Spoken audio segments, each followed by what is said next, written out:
Mathrubhumi news P mark അഭിപ്രായ സർവേയിലെ അടുത്ത മണ്ഡലം എറണാകുളം.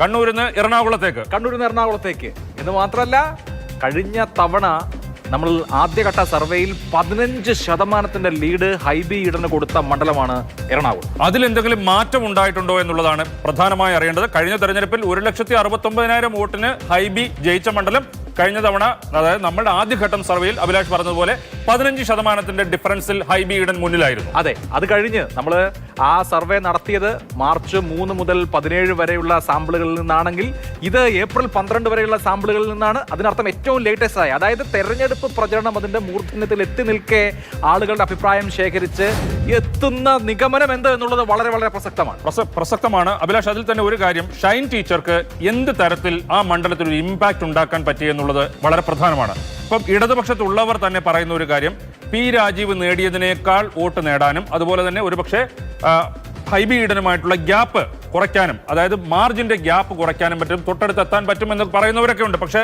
എറണാകുളത്ത് എന്ത് സംഭവിക്കും എന്നുള്ളത് നമുക്ക് വളരെ വ്യക്തമായിട്ട് അറിയാം. പ്രത്യേകിച്ചും കഴിഞ്ഞ നമ്മുടെ ഒന്നാം ഘട്ടത്തിന്റെ സർവേ ഫലം കൂടി മുൻപിൽ വെച്ച് നോക്കും. തീർച്ചയായും. മാത്രമല്ല, എറണാകുളത്താണ് ഏറ്റവും നല്ല ഫ്ലെക്സ് ബോർഡുകളും നല്ല പോസ്റ്ററുകളും ഞാൻ കണ്ടത്. എന്ന് മാത്രമല്ല, ഇത്തവണത്തെ ഒരു ഫാക്ടർ, അവിടെ 2020 സ്ഥാനാർത്ഥിയായി നിർത്തി മത്സരിക്കുന്ന മണ്ഡലങ്ങളിൽ ഒന്ന് എറണാകുളമാണ്. ആന്റണി ജൂഡി എന്ന സ്ഥാനാർത്ഥി അവിടെ സജീവമായി രംഗത്തുണ്ട്. ആ 2020 ഫാക്ടർ എത്ര ഇമ്പാക്റ്റ് അവിടെ ഉണ്ടാക്കി എന്നുള്ളതും നമ്മൾ അറിയാനിരിക്കുന്ന ഒരു പ്രധാനപ്പെട്ട ഘടകമാണ്. ഏതായാലും എനിക്ക് തോന്നുന്നു നമുക്ക് റിസൾട്ടിലേക്ക് പോകാം. യെസ്, എറണാകുളത്ത് എന്താണ് സംഭവിക്കുക? എറണാകുളം ആരെ തുണയ്ക്കും? എറണാകുളത്തിന്റെ റിസൾട്ട് ഇതാ വന്നുകൊണ്ടിരിക്കുന്നു. യെസ്, ഹൈബി ഈഡൻ 41 എന്ന നമ്പറിലേക്ക്. Hibi Eden 41, KJ Shine 31, KS Radhakrishnan 18. ഇതാണ് എറണാകുളത്തെ സംബന്ധിച്ച് നമുക്ക് നൽകാൻ കഴിയുന്ന ചിത്രം. അതിനർത്ഥം ഹൈബി ഈഡനും KJ ഷൈനും തമ്മിലുള്ള ഡിഫറൻസ് കുറഞ്ഞിരിക്കുന്നു. ഇപ്പൊ 10% വ്യത്യാസം, 10% ഡിഫറൻസേ ഉള്ളൂ. 41-31. ഇതെങ്ങനെ സംഭവിക്കുന്നു? ഞാൻ നേരത്തെ പറഞ്ഞതുപോലെ ഇതെങ്ങനെ സംഭവിക്കുന്നു? ഷൈൻ ടീച്ചർ കൂടുതൽ വോട്ട് നേടുന്നതാണോ അതോ ഹൈബിയുടെ വോട്ട് ശതമാനം കുറയുന്നതാണോ? കഴിഞ്ഞ തവണ 50% വോട്ടാണ് കഴിഞ്ഞ തെരഞ്ഞെടുപ്പിൽ ഹൈബി നേടിയത്. കഴിഞ്ഞ തെരഞ്ഞെടുപ്പിൽ ഹൈബി നേടിയ വോട്ട് ശതമാനത്തെക്കാൾ കുറയുന്നു എന്നാണ് സൂചന. എന്ന് മാത്രമല്ല, നമ്മൾ ആദ്യഘട്ട സർവേ നടത്തിയപ്പോൾ അപ്പോൾ ഹൈബി ഈഡന് പ്രവചിച്ച വോട്ട് ഷെയർ 46%. അത് 41 കുറഞ്ഞിരിക്കുന്നു. ഒന്നാമത്തെ കാര്യം. KJ ഷൈൻ 31% തന്നെ നിൽക്കുകയാണ്. അതായത് ആദ്യഘട്ട സർവേയിലും രണ്ടാം ഘട്ട സർവേയിലും 31% വോട്ടാണ് KJ ഷൈന് വേണ്ടി പ്രവചിക്കുന്നത്. KS രാധാകൃഷ്ണൻ വോട്ട് വിഹിതത്തിൽ വർധനവ് വരുത്തിയിട്ടില്ല. 18%, 19% ഇതിൽ നിൽക്കുകയാണ്. അപ്പോൾ അവിടുത്തെ എക്സ് ഫാക്ടറായിട്ട് വരുന്നത് എനിക്ക് തോന്നുന്നു 2020യുടെ പ്രചരണം ഹൈബി ഈഡന്റെ വോട്ട് വിഹിതത്തെ ബാധിച്ചിട്ടുണ്ട്. ഇപ്പോൾ നമ്മുടെ ഒന്നാം ഘട്ടത്തിന്റെ കാര്യത്തിൽ വെച്ച് നോക്കുമ്പോൾ ഡിഫറൻസ് ഉണ്ട്. അതുപോലെ തന്നെ കഴിഞ്ഞ തെരഞ്ഞെടുപ്പ്, ജനങ്ങൾ വോട്ട് ചെയ്ത തെരഞ്ഞെടുപ്പുമായിട്ട് നോക്കുമ്പോൾ കഴിഞ്ഞ തവണ 50% വോട്ട് നേടിയ ഹൈബിക്ക് 41% കുറയുന്നുണ്ടെങ്കിൽ 9% വോട്ട് കുറവ് വരുന്നു. അതെങ്ങനെ സംഭവിക്കുന്നു? ഷൈൻ ടീച്ചർ കൂടുതൽ വോട്ട് പിടിക്കുന്നതാണോ അതോ ഇപ്പോൾ പറഞ്ഞ പ്രശ്നം 2020 ഒരു വലിയ ഫാക്ടറായിട്ട് അവിടെ വരുന്നു? അതിലുപരി ഒരു കാര്യം, SDPI UDFന് പിന്തുണ പ്രഖ്യാപിച്ചു.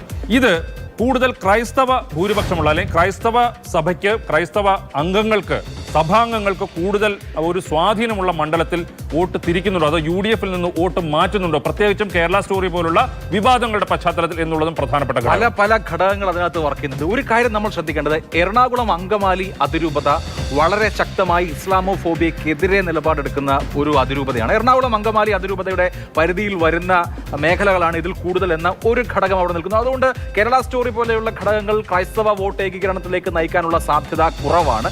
ഇവിടെ കുറച്ച് ലത്തീൻ വോട്ടുകൾ LDFന് സമാഹരിക്കാൻ കഴിയുമെന്ന സൂചന ഈ സർവേ നൽകുന്നുണ്ട്. അതിനേക്കാൾ ഉപരിയായി 10% വോട്ട് ഒരുപക്ഷെ 2020 പിടിച്ചേക്കാം. 10% വോട്ട് 2020 പിടിക്കുക എന്ന് പറയുമ്പോൾ നോക്കൂ, ഇവിടെ ഒരു ത്രികോണ മത്സരം എന്ന് എറണാകുളത്തെ പറയാൻ കഴിയില്ലെങ്കിൽ പോലും 20% അടുത്ത് വോട്ട് BJP സമാഹരിക്കുന്ന ഒരു മണ്ഡലത്തിൽ 10% വോട്ട് 2020 കൂടി സമാഹരിക്കുകയാണെങ്കിൽ ഈ പറഞ്ഞ 50%ലേക്ക് ഹൈബി ഈഡന് എത്താൻ സ്വാഭാവികമായും കഴിയില്ല. അതുകൊണ്ടാണ് ഹൈബിയുടെ വോട്ട് ഷെയർ 41-42 എന്ന റേഞ്ചിലേക്ക് താഴ്ന്നത്. അപ്പോഴും പക്ഷെ നോക്കൂ, 10% വ്യത്യാസം തൊട്ടടുത്ത എതിർ സ്ഥാനാർത്ഥിയേക്കാൾ ഉണ്ട്. അതുകൊണ്ട് ഹൈബിയുടെ ഭൂരിപക്ഷം എന്ന് പറയുന്നത് കുറയുമെങ്കിൽ പോലും അതൊരു വലിയ 10% വ്യത്യാസം എന്ന് പറഞ്ഞാൽ നല്ല ഭൂരിപക്ഷത്തിന് ഹൈബിയുടെ ജയിക്കാനാണ് ഈ സർവേയുടെ എല്ലാ സാധ്യതയും.